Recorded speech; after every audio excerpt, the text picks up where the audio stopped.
Good afternoon. Happy Tuesday. Welcome to our Facebook Live on Holiday Spending Blues, how to recover, reset, and plan for next year. My name is Nikki Wetzel. I'm the Director of Communications and Advancement here at Prosperity Connection. I have our Director of Coaching, Robert Nelson, and one of our Senior Financial Coaches, Sasha Moore. We collectively, as a group, as an organization, understand that the holidays can be a really, really expensive time of year. And we thought we might just do a Facebook Live, hopefully to encourage you, help you figure out how you might recover maybe from overspending this season, reset for the new year, and plan for next year's holiday season. I know that seems crazy to talk about already, but as you'll probably hear a little bit later, it is really important to start planning now rather than waiting. So as always, if you have questions or thoughts as you go along, please pop them in the chat. We will see them. And if you have a question, we'll make sure that they get answered. But I am going to dive into the questions that we have prepared. All right, guys, first things first. Let's just talk about the why. Why does the holiday season tend to be such a challenging time financially for folks? Did you want to go first? Sure, expectations, what you just have been taught to do. It's just such a happy time. It's my favorite. But there's a lot going on. That's a lot of it's expensive between meals, traveling, gift buying. So that's I think a huge part of it is kind of the mentality that comes with the territory Yeah.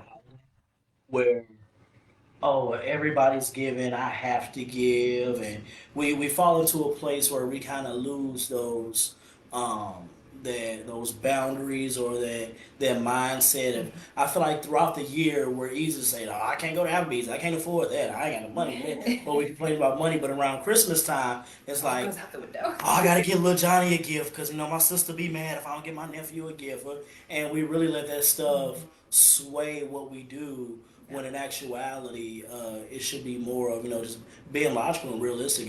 There's much more to giving than monetarily. You can do so many other things that doesn't have to stem from money. Yep. As a chronic people pleaser, I think that's what it comes down to for me is people pleasing, not wanting someone to be disappointed or Yeah. judge me for being cheap or whatever the case may be. It's hard. It's really hard. This time of year is very hard. We want to recognize that. Last year, Sabrina and I made a decision that, like, you know what? We used to get gifts for like everybody. It's like Yeah. parents, grandparents, aunts, uncles, kids, all that. And it just got really expensive. For one, it got difficult because everybody's business on Christmas. A lot of those people don't even make it to your house for Christmas. So the gifts sit there. You keep, oh, auntie, I still got this gift for her. Oh, baby, I'll be there to get it. And then that gift is there for the next year. Yeah. And then you putting it back under the tree the next year, like, oh, you never came and got this. Yep. So you got that. But then we also realize how expensive it is trying to get Yeah. gifts for all these people and every single child and kid. And we get it. We want all the kids to have gifts, but we made the decision. Say, you know what? We're going to focus on our immediate household, so our kids and nieces and nephews, and that's it. We cut adults out. We cut out aunts, uncles, cousins, all that, and literally just like nieces and nephews, our kids. That's it. and then we do Secret Santa because I have 4 siblings and everybody has kids, so there's lots of nieces, nephews, everything like that too. So Secret Santa this year I think we're doing White Elephant. We're going to change it up a little bit, but yeah. Yeah. I feel like we've kind of touched on this a little bit, but are there any specific areas that you guys have experienced yourself or maybe seen from clients where it's really easy to start overspending without even realizing, without even thinking about it? Well, he mentioned just like, oh, I have to get this person a gift, I have to get this person a gift, and then you're $10 yourself or $20 yourself to death. Yep. There's also things like Afterpay and Klarna. You're thinking this is just $10 a week, it's just $25 a week. I see Out that of a lot. nowhere, you're paying over $100 a week on Yeah. yeah. Yeah. For us, it's food.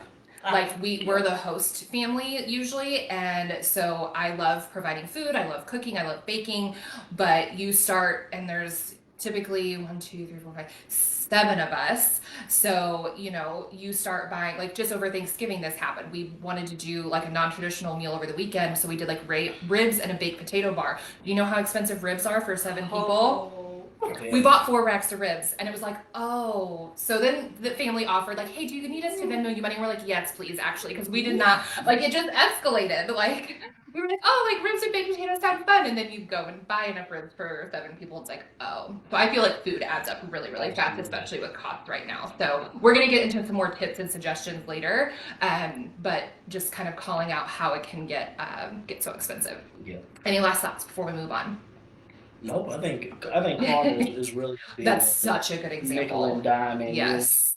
there's a lot of people looking at it like, oh, well, I got this new toaster and it does this, and that. It's an air fryer. It give you $1 million after 10 years. Whatever, all that little perks they tell you, and they and they're like, yeah, I paid $25 a week for this. I'm like, oh wait, well, didn't you just get like a TV that you paid like $40 a week for? And you got, like you add it up, is $100+ a Yeah. week. Like, well, now these few items are very costly to your budget. Yep. The number of times I ran into that when I was a coach with clients that fell into like the Klarna Afterpay trap, and yeah, once they got it paid off, they're like, I'm deleting all of these. Mhm. All right, next question. So if someone is feeling overwhelmed by holiday debt, what is the very first step they should take to recover? We're going to get into more tips later, but if you had to give them the first thing to do, what would it be? You said the word recover. To recover, you have to know. So you have to look. You have to see what it is. You can't just be, oh, I know I overspent. We didn't mention that, but credit card debt is a thing that happens. Yep. So that's an easy way to overspend along with Yep. Afterpay. It's so easy to say. So we have to know like how big is the hole we're in. Oh, that's really good. I think along with knowing, you have to, I always say, give yourself 24 hours to feel bad about it and move on.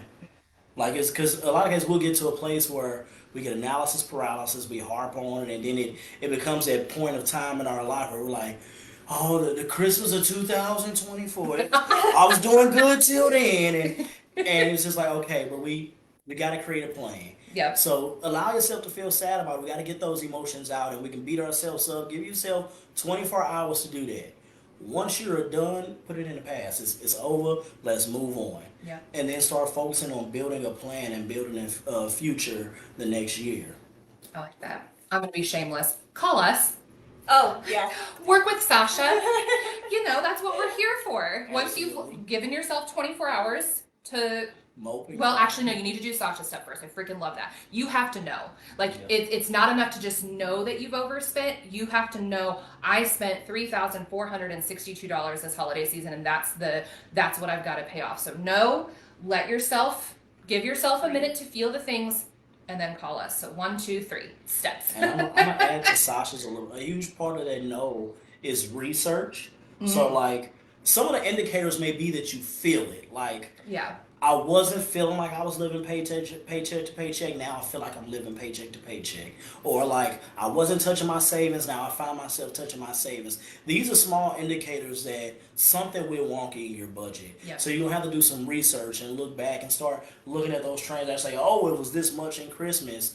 But then also as you're doing that research, like keep in mind to include the credit cards and don't just look at the bank statements. Like look at all the money because the debt accumulated somehow, In multiple ways. and we got to find it. Oof, yeah, that's good stuff. All right. So now that we've kind of talked like first steps, what are some of these other tips? A couple of you guys have already mentioned, so we can reiterate those. What are some other tips you have for creating a plan to pay off that holiday debt? Maybe with the caveat of not feeling too restricted. I know we don't want people to feel miserable, and you know, the more miserable you are trying to adhere to a budget, in my opinion, the less likely you are to succeed. So there has to be a balance there. So what are some of the tips you would give people? I think so. I would say that within now you've created the plan, you're kind of rocking with it. One thing I do with mine is like I do this personally, and I employ a lot of my clients to do this. Is once you start going with this plan, already decide in your head what are you willing to sacrifice. Okay. Because I kind of treat it almost like Ariel and Little Mermaid. Like you have to give up something to get this. Like Don't give up your voice. yeah, don't You give need up that. your voice. But we did what we wanted to do. We went crazy around Christmas time. What are you willing to sacrifice for this? Because Yeah. in the grand scheme of things, we're gonna give you options that you don't have to be too restrictive, but in the grand scheme, I gotta be honest with you, it's gonna have to be some type of sacrifice. Yeah. But that is up to you as the person to determine. Don't allow like pressures or life or other people to get in your ear to tell you what you need to do. Do what's comfortable to you to sacrifice. I'll give you an example. One of the biggest things I always like jump to do is as soon as I'm in the bind, I'm gonna get a side hustle. I'm gonna go find an extra employment, maybe work on the weekends, make a few extra $100, put that towards catching me up. Once I'm caught up, it's done. So that was going to be my point, is that Oh, yeah, segue. you have the plan, you know, so you create this plan, you need to stick to it. You find out, okay, this is going to take me too long if I do it this way, and it is super restrictive. So you do a side hustle, or you do just like, okay, for 30 days I have to be really restrictive. Just know that, put a time period on it. Just know that, like, this is just for now. So no, you don't be too restrictive, because that can lead to really overspending again, because people sometimes internalize that and then spend money to feel better. Yeah. So you don't want to go too restrictive, but just know, like, okay, give yourself some grace. This is only for a little bit. Push through it, you know. Yeah. So you both have said you put together this plan. Just in case someone out there is feeling really overwhelmed, let's back up even a little bit and maybe give some pointers on how they could develop a plan and what that might look like. Okay. And it can be super basic, but just in case someone's curious. So we did the first step of knowing, right? Yep. So that's only knowing your debt. You also have to know everything. When you fill out a spending plan, all of your expenses. Yep. Compare that to your income. You know, there's lots of different templates and stuff that you can use. But building out that spending plan is knowing your expenses, having it listed, giving a budget to other numbers that are variable, like spending, eating out.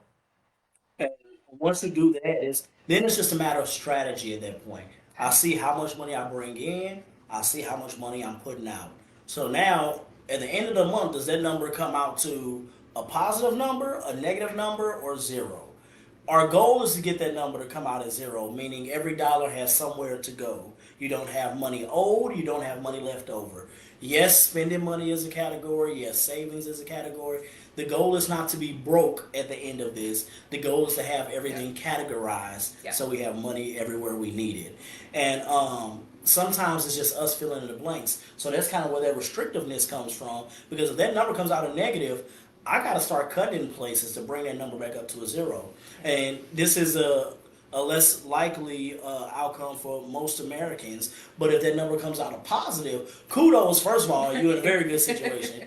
That means you got more money than you do expenses, and you can probably accelerate some of those debts. Last thing I would incorporate is, as you're working through this plan, as we talked about not being too restrictive, because that can cause you to overspend as well. One thing I always say is find some budget-friendly things to do.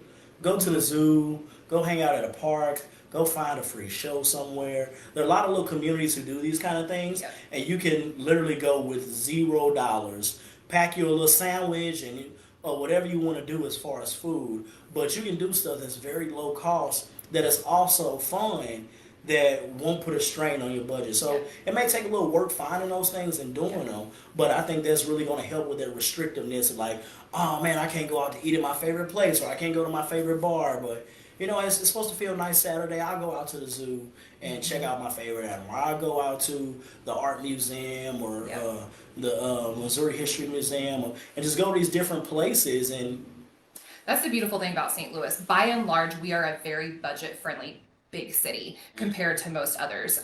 It's summer oriented, but we do have a blog on our website about a budget-friendly summer activities. So, you know, kids out of school, what are we going to do to entertain them all summer? And like I said, some of it is summer oriented. Like you can't always do all, like the Muni's not running in the winter, and that's one of the suggestions. But there are a lot of other I feel like really great ideas in that blog. So if you're curious, go check out our blog page and find that. And there's a lot of suggestions for those budget-friendly activities. Awesome. Okay, so we kind of talked about like the logistics of recovering and paying off debt and making a plan. But let's talk about something a little less tangible. Let's talk about the confidence, because going into debt, I mean, you kind of already addressed this with the taking the day to feel the things. Like going into debt, overspending, the holidays. That's why this thing is called the holiday spending blues, because I really do feel like post-holidays there are often a lot of blues. We're putting a lot of shame and blame on ourselves because we overspent. So how can someone rebuild their confidence in managing their finances after a challenging holiday season? Well, first of all, knowing, okay, I got this plan, I'm doing this. After you go through something like this and you're like fixing it and you're putting in the hard work, you're gonna be like, okay, I'm not doing this again. And this year I'm gonna come out, I'm gonna incorporate all these things in my plan so I feel good about this, because you have to start doing the work first before building that confidence. I think another thing that builds confidence is planning. If so especially we're going after the holidays, we'll be going into January. You have essentially 11 more months to the next Christmas. We know Christmas is coming every year. If we incorporate some of the tools we mentioned in the beginning, so creating a list of folks who like, these are the only people I'm getting a gift for. So let's say you say, well, my kids, nieces, and nephews. Well, now in January, who all you're getting a gift for. Things for family and kids and friends are much cheaper throughout the whole year than they are at Christmas time. So one thing my wife and I do, we have a closet in our basement that is for Christmas and gifts only. And it's to the point now where people have witnessed us prepare for kids' birthday parties. And I literally had somebody watch us create a bag for a kid's birthday party, and it was like, oh, I'm doing something wrong. Like, because what we do is we buy gifts throughout the whole year. Yeah. So There's sales and stuff, I'm assuming. yeah, so Yep. like every action figures go on sale, like especially if like a lot of kids like wrestling. If a wrestler kind of goes out of style, the big stores will get rid of the inventory of their wrestler. So it'd be like this action figure that was once $20 is now $7. Well, we'll buy 4 or 5 of those and then put them in the basement. So now a kid's having a party. Oh, they like action figures. They may not even like wrestling. Another thing you'll realize, kids don't even care. As long as they opening something, it ain't matter. So if it's a kid, he likes action figures, it don't matter if it's anime. He'll take this wrestling one and be like, oh, it's cool. And he'll play with it with his Because they're just anime. gonna make up their own story about it. Anyway. Like, honestly, like with their imaginations, I feel like kids, I don't know. Yeah. See? So between that and like little Play-Doh sets, like we got a couple like ice cream Play-Doh sets downstairs Yeah. that were like $3 at Family Dollar because they went on sale. Grabbing that stuff when it's on sale and then just stashing it. Another thing I do, I didn't do it last year. I plan on doing it this year. Go to the big stores after the day after Christmas. Everything will be 50% off or more. So all the like Christmas perfume sets, all the Christmas body wash sets, and the ornaments, like those Hallmark ornaments that are like $15, $12, those are like 50% off. I got like 7 of them that I paid like $5 for. You can go get all of that stuff the day after Christmas. Now, all my older population who wake up early, they gonna beat you to the punch. So you gotta get there before them Hilarious. and race to them sections because they gonna get there early. So plan to wake up at like 7:30 that day.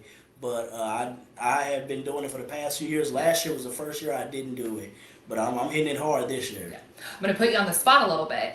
I love that idea, but if we have felt like we've way overspent and put ourselves in debt so much already this year, maybe that's not a good idea for this year, but maybe that's something to think ahead for next year. Just to be clear, we're not encouraging you this year to go out the day after Christmas and spend more money if you feel like you've overspent. Yeah, you know, I'm gonna do it. You don't do this. He already built it like made the plan, so that's a really good idea to keep in mind for next year.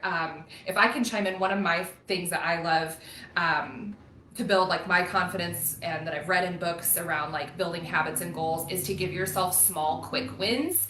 So like this, like paying off my Christmas debt, that may take you 6, 8, 12 months.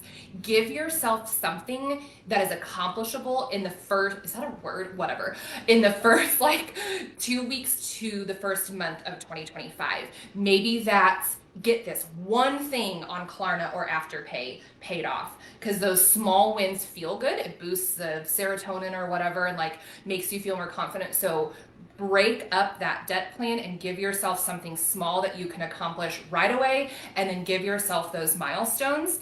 And so then kind of related to that, I do want to loosely address the idea of like New Year's resolutions. Regardless of how you feel about them, most often people set something for themselves to do for the whole year, and that's why so many of them fail. I think the date is by Valentine's Day, like 70% of New Year's resolutions have already failed. Well, that's because you're setting yourself up for something that you're supposed to be trying to do the whole year. So if you're creating like financial resolutions or these goals around paying off debt or something else, I would challenge you to maybe think about them as like quarterly resolutions or something like that. So for this first quarter, this is what I'm going to do, or itemized. Break those down and don't say like in 2020, I mean, you can say this, but give yourself a plan. But like in 2025, I'm going to save $5,000. That's awesome. How are you going to do that? And where are those milestones and quick wins going to be? So build up a chance to build your confidence. Hi Bernadette. Oh my God, it's so good to see you. You are always on here. We appreciate that so much. So yeah, give yourself those quick wins. I don't know about y'all, but personally, I freaking love crossing something off my list or like writing that checkbox. So give yourself that boost and that excitement, and that really starts helping to build your confidence to then go on and accomplish the next thing.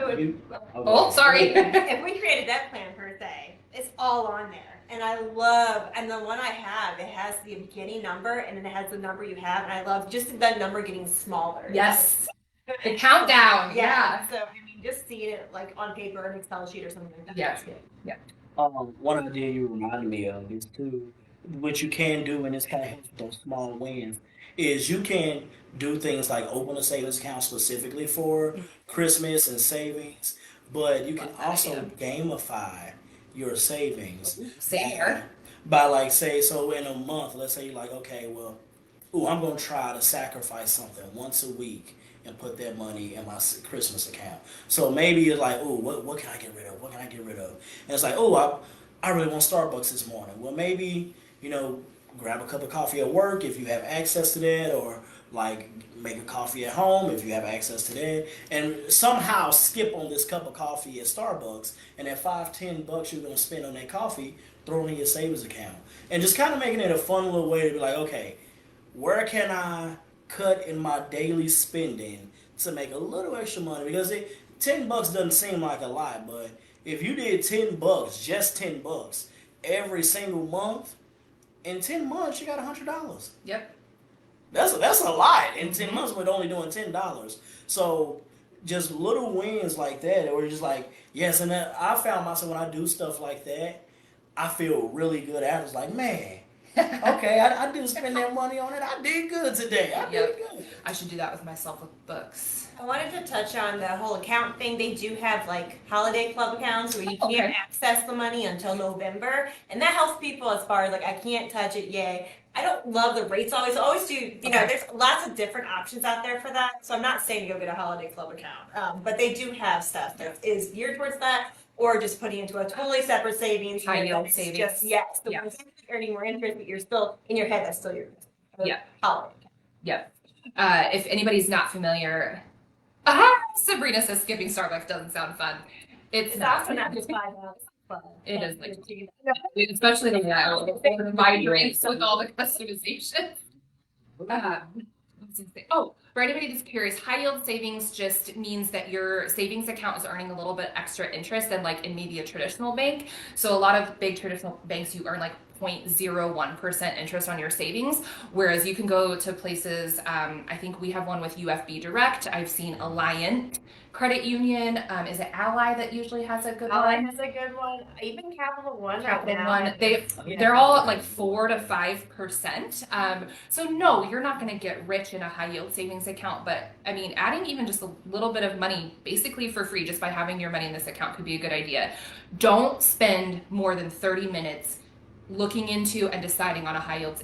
It is not going to make or break you. Do a quick Google search on maybe who's got the best rates right now and who might be easy to open up account with, and do it. Don't spend more than 30 minutes on it. Speaking from experience as an overanalyzer, like someone who just goes down so many rabbit holes, just make a quick decision, look who's got good rates going on right now, and because it could change next week. Exactly. Or when you give that financial coach to your debt plan, let them know you're interested in opening savings. They can help you do it. They can walk you through it, show you the websites. We got NerdWallet. We got other resources. We'll walk you through the options. I love it. Perfect. We've got about 5 minutes left, and I've got one more question. And just as a reminder, anybody watching, if you have an additional question, please chime in. So, ideally, when should people start planning and saving for next year's holiday season? And what are some of the best ways that maybe they can do that and plan for a more debt-free holiday season? I think we touched on a lot of that now. Yes. So pretty much right away. As soon as possible. As soon as possible. get started, because the sooner the better. But the tips and stuff, everything we said, like put aside some savings, try not to go into debt to do it, maybe have a plan where you're going shopping when it's more optimal and less expensive. A fun little tip that I do as far as saving all year round is a lot of grocery stores has reward programs. I don't use them until December. Oh, Yeah, so it's just fun. Christmas Okay. meal, and I usually have about $150 like just sitting in my reward. That's so smart. Oh my God, that's so So smart. I mean but that I takes learned all, things. it takes all year though. So Yeah. now start now. And another thing I would say is use the whole year to prep and set expectation with family members. So that way it's not a shock to them. Because a lot of cases, I think the root of it is we feel bad accepting a gift from somebody thinking they intended a gift from us. Or they were anticipating to get a gift from us. So now we're like, oh, they got me this and I didn't get them anything. But if all year we're like, hey, I'm doing something different with my finances, Christmas time, I'm only doing this, this, and this. And if you're bringing that up all year, they already know, okay, Christmas time, they're only doing this, they're not getting stuff. So if they choose to get you a gift, then it's on them to not expect anything back because you made it very clear. And I've been talking about it all year. Yeah. I love that because I wanted to talk about managing gift expectations. You've mentioned how you and Sabrina have kind of evolved your gift giving habits. Other than just kind of mentioning it throughout the year, were there any intentional conversations or how did you approach that? Has anybody confronted you, like being upset, and like how have you handled that? Or if someone hasn't, like how do you think you would handle that? Do you have any suggestions for managing those conversations? Absolutely. I think the biggest ones that take the hit in this are the kids. Now, kids aren't going to come out and be like, "You owe me a Christmas gift," but I think every kid expects a Christmas gift. Yeah. Like I remember going over random people's houses for Christmas, just like on the little parade with my parents. Like, we got to go to this person's house, and I'm just like, "Okay, who got me a gift?" Like, I don't even know these people. So Yeah. I think the kids are the biggest ones, but the biggest thing is setting the expectation to the parent.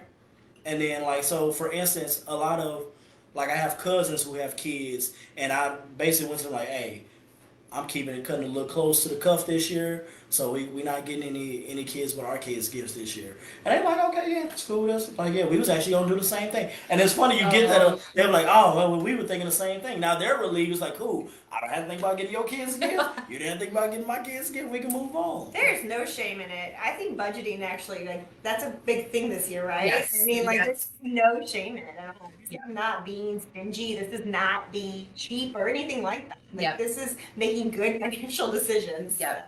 And I go back to the thought or the sentiment that if someone doesn't understand and doesn't support you, we should maybe examine if they deserve to be in our lives in some or any capacity. Like if someone can't support you wanting to make responsible financial choices, and if someone gets upset because you only wanted to do a $15 Secret Santa gift instead of $50 on everyone, like that says way more about them than you, and that's just think about that. And remember, I'm there not are telling you to cut people more off, but ways to give other than monetarily. yes. One Yes. year, my family, we did, this was a few years ago, where we got everybody together, all the kids, all the adults, like grandparents, everybody, and we, like, it was, everybody had to bring a reindeer game. And it was such a fun night, like Yeah. playing everybody's different games. And like, I made a big pot of chili. Chili is not expensive of a dish as other. That's what we make for Christmas. Other than other Christmas dinners. So a big pot of chili, and then we're all playing reindeer games, laughing and having fun. The kids are having fun. It is an awesome night, and then that's Christmas. We're done. Yep. All right, see y'all next year. Yep. I mean, you could go a step further. I mean, I've never, like, I don't know if I've heard of anyone doing this, but I'm just thinking, like, is there a way you could volunteer as a family somewhere? Mhm. Like, Which kind would of be as giving well. family and especially kiddos perspective on maybe how good they have it. Go volunteer at St. Patrick's Center, handing out lunches and foods for folks who are experiencing homelessness. Could do something like that. Awesome. Any last thoughts around holidays? Oh, I do want to mention, so we talked earlier about meals. like can be one of the ways that like quickly add up. Just the way that you might manage gift expectations, I think you can manage meal expectations too. I mean, you just heard Sasha say her whole family does chili for Christmas. Like that is a great idea. Like, and I find that sometimes people who might normally not want to do that, almost not tricking them, but framing the conversation into like, ooh, could we like think of a creative, like, oh, I'm tired of all this holiday food. Like, what could we creatively do instead, and have them like help brainstorm, so that it's partially their idea as well. Be at the table like, all right, y'all, listen, next year we're gonna do cereal for Christmas. Yeah, you bring Frosted Flakes, you bring Cheerios. Actually, that sounds really fun. I freaking love cereal. Like everybody bring a box of cereal and have like a little cereal bar. That'd be so Do fun. not bring Great Plains. Oh, it's gross. not. No. But like brainstorm together. Like help it be everybody's idea instead of like just feeling like maybe like you're dictating or making all the rules. Like bring everybody into it. Like, hey, like groceries are expensive. Everybody's feeling that. Like, what can we do instead? And I mean, also, like this is a learning point for myself too. This was really hard for me when my brother-in-law got married. His wife is very good about asking like, hey, what do you need us to bring? And I'm usually so like in control and independent. I'm like, oh, nothing, just yourself. And then it adds up. So I have learned to actually ask for help. And yes, like it would be really helpful if you could bring X or Y or Z. I know this is a Christmas conversation, but for Thanksgiving, I do love the holiday food. Yeah. But only one person makes the turkey, the other person makes the Yes. eggs. The other person, I mean, that's all. Yeah, Yes. that's Split just responsibility. hosting it. It doesn't mean you have to do everything. Yep. We do this for book club, and we actually do this amongst our work group. So we do a pre-Thanksgiving kind of potluck. We do a different theme every year. This year was brunch. We do a similar thing with my book club. And at work, it's a simple Word document. With my book club, it's an Excel spreadsheet, but we like put the meal or the theme at the top, and then all the things that we like might need or all the ideas, and then everybody signs up. So again, it's kind of giving people agency to pick what they can contribute and still feel like they're involved. So especially if you're the one hosting, like don't feel like you have to buy and provide everything. Like there are really fun, creative ways that you can help reduce those food costs. Here's a pro tip with potlucking with your family. If you know Cousin Courtney mess up the green bean casserole, do not let Cousin Courtney bring no green bean casserole. You tell her to bring sodas. Yep. Or you tell her, you know what, you bring the desserts. Go stop and get some Is Courtney pies. watching this? Oh, I don't have no cousin. I made that all up. Courtney and Robert's life. I ain't had to tell nobody that. Yes, you have to. And the other way around, you got people who gotta make like yours is my favorite of this item. You have to make that. Yeah. So I hope this has all been helpful. I mean, I am sure there are things we haven't missed. Like we didn't even have a chance to touch on like travel expenses. Like if you have to travel to go see your family, we know that can add up. But again, these are just meant to be little quick bites to get you thinking. And then as we've already mentioned a few times, like this is why folks like Sasha do this work. We would love to help you make a plan, figure it out, rebuild confidence, and head into next year confident and excited for the holiday season, because I know that's not always the case. So thank you both. Appreciate you. This is our last Facebook Live for the year, so happy holidays to all of you, however you celebrate.